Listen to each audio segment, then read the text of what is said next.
Difference between early modern humans and modern humans today. The differentiation between early modern humans of that period and modern humans today is for consensus purposes only, and is not at all based on proven genetic differences. The only possible difference between them is in the number of mutations, or even rather methylations. Consensus claims these additional mutations and/or methylations to be superior, or to have made us modern humans superior. This while we know from research they make those that underwent such mutations at least on occasions more prone to diseases. One of the supposed differences between early modern humans and modern humans is that the modern humans, that provingly did not coexisted with Neanderthals, simply because the Neanderthals already were extinct on their arrival, supposedly carry a by consensus supposed Neanderthal fraction. This while, for consensus and alternative historians early modern humans that indeed coexisted in immediate range with Neanderthals, this occasionally so for thousands of years, all went extinct, and even more importantly did not pass on any of their by consensus supposed Neanderthal fraction to any of us modern humans today. Ranis in Germany finds. These cases of extinction of early modern humans are known as the Ranis fossils, and include the well-studied Ranis 13 fossil. Interestingly, the finds form one part of the earlier by us mentioned Lincombian-Ranisian-Jerzmanowician, LRJ, transition period complex of Northern Europe, that we claim were visited exclusively for mining and not to definitively migrate to.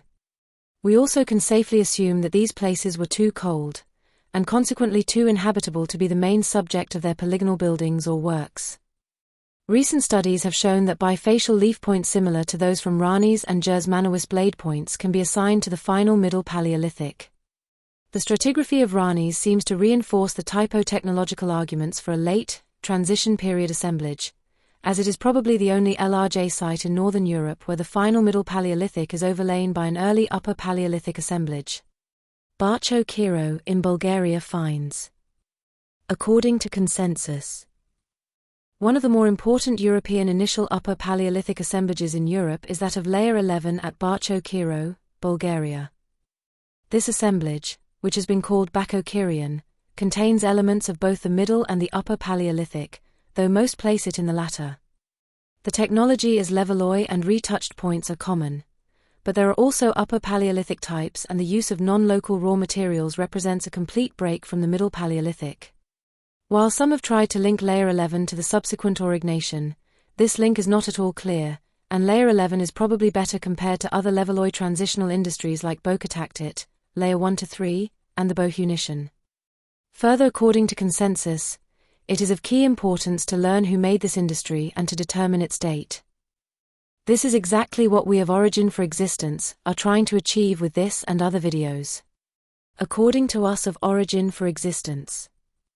For us of Origin for Existence, modern human supervisors and working-class Neanderthals would also be sent, or together take part in expeditions to the Lincombian-Ranisian-Jerzmanowician, LRJ, rich resource mountain ranges, this to harvest essential ores and resources they did not find or not enough in the by them inhabited polygonal structures range itself.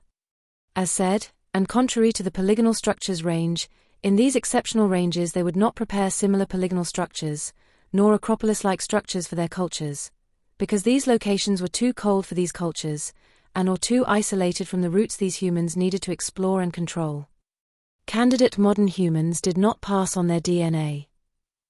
Candidate modern humans supposedly carrying the supposed Neanderthal fraction went extinct early on, and did not pass on any of their DNA, consequently also did not pass on their supposed Neanderthal fraction from supposed interbreeding with Neanderthals.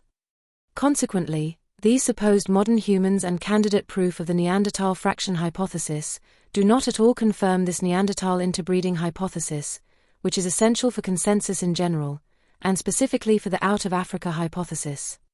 Some of our most advanced and renommated scientists point out all of our above hypotheses, this ever so more clearly, but consensus and alternative historians keep on negating the absolute improbability of what they go on promoting on almost daily basis.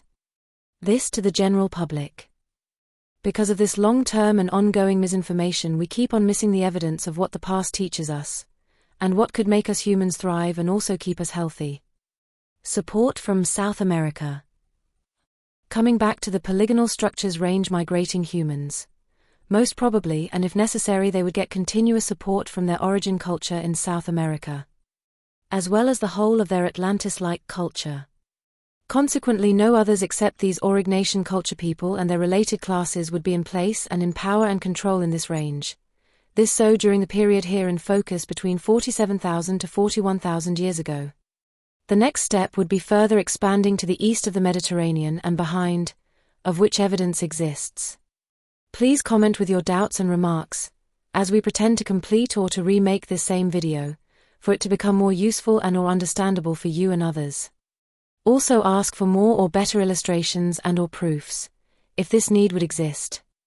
Please remember that you cannot call yourself alternative historians or historians, if you do not bring history or do not bring a fully scientifically supported history without too many paradigms, like consensus still does, and most historians, even alternative historians, now do, this at least the ones that are more notorious and that we are aware of. Thank you.